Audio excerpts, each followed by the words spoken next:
السلام علیکم ورحمۃ اللہ وبرکاتہ.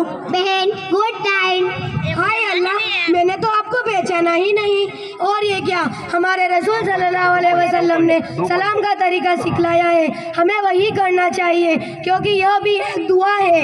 بچپن کی طرح پہچانے سے انکار. اوہ, آپ تو برا مان گئی. دراصل آپ نے میک اپ اتنا کر رکھا ہے کہ میں نے پہچانا نہیں. میں سوچ میں پڑ گئی کہ آپ ہے یا کوئی اور. پلیز, آپ نے تو ہم پر تنجی شروع کر دی. نہیں بہن, میں نے طرز نہیں کی, آپ کی شکل دیکھ کر مجھے تعجب کیا.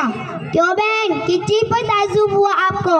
آپ کے میک اپ پر. کیوں بہن, ہمارے لیے میک اپ کرنا سنورنا جائز نہیں؟ جائز ہے, لیکن اس طرح نہیں جس طرح تم نے کر رکھا ہے.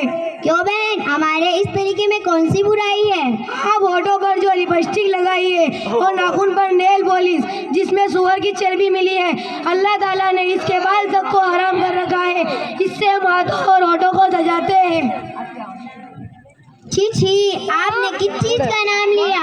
بہن اور بہن, یہ بھی یاد رکھو, اس سے نہ نماز ہوتی ہے نہ قرآن کو ہاتھ لگانا جائز ہے. اور ایسی عورت جس گھر میں رہتی ہے اس گھر میں فرشتے بھی داخل نہ ہوں گے. بہن, آپ نے تو ہمیں ڈرا دیا, لیکن سجنے سنورنے کا کوئی تو طریقہ ہوگا. ہاں بہن, کیوں نہیں. تو بتاؤ وہ کون سا طریقہ ہے؟ بہن, ہم مسلمان عورتیں صبح اٹھ کر لپسٹک اور کریم کی جگہ وضو کے ساتھ پانی کو اپنے چہرے پر لگایا اور لپسٹک کی جگہ قرآن پاک کی تلاوت کر کے اپنے ہونٹوں کو سجائے. یہی چیزیں ہمیں نکھار سکتی ہے اور چمکا سکتی ہے. پلیز بہن, باتیں تو بڑی اچھی کرتی ہو, تھوڑا اور بتاؤ, بڑی مہربانی ہوگی. اچھا تو پھر سنو میری پیاری بہنوں, ہم عورتوں کی خوبصورت شکل و صورت سے نہیں بلکہ دل کی پاکیزگی میں ہے. اور ہمارا زیور شنگار شرم و حیا ہے. اور ہمارا لباس ریشمی چمکیلے کپڑے نہیں بلکہ نیک سیرت و شلی کا مہندی ہے. اور بہن یاد رکھو, اگر اللہ تعالیٰ نے تم کو خوبصورت بنایا ہے تو اس پر افسوس نہ کرو, کیونکہ دنیا میں اس سے بھی صورت لوگ ہیں.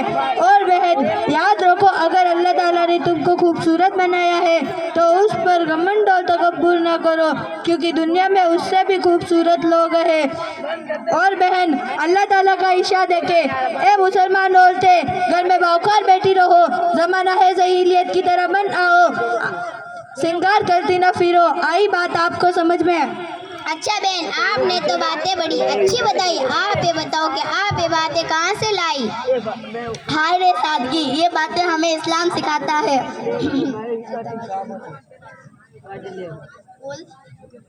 یہ تو ٹھیک ہے, آپ نے کہاں سے حاصل کی؟ اوہو, آپ کو معلوم نہیں, ہمارے ضلع محلے میں ایک مدرسہ ہے تعلیم القرآن. یہ ساری باتیں ہمارے مدرسے میں سکھائی جاتی ہے.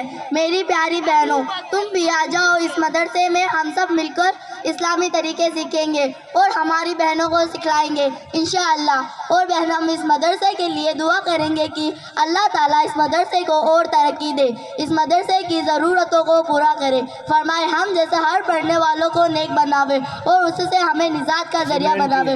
اور بہن اس مدرسے کی برکت سے ہمیں اور تمام محلے والوں کو قبولیت سے نوازے اور اس سے ہمیں نجات کا ذریعہ بناوے, اور اس عورت سے اور اس فیشن سے ہمیں دور رکھے. چلو اچھا بہن, ہم گھر چلتے ہیں, ہماری امی کا انتظار کر رہی ہوگی, لیکن وعدہ کرو کہ یہ حرام چیزیں ہم نہیں لگائیں گے انشاءاللہ. انشاءاللہ بہن, میں بھی وعدہ کرتی ہوں, میں اس کام میں پورا ساتھ دوں گی. ہاں بہن, میں وعدہ کرتی ہوں کہ میں یہ حرام چیزیں نہیں لگاؤں گی. اور میری جو بہنیں میری آواز سنتی ہے وہ بھی وعدہ کریں گے. شکریہ. السلام علیکم ورحمۃ اللہ وبرکاتہ.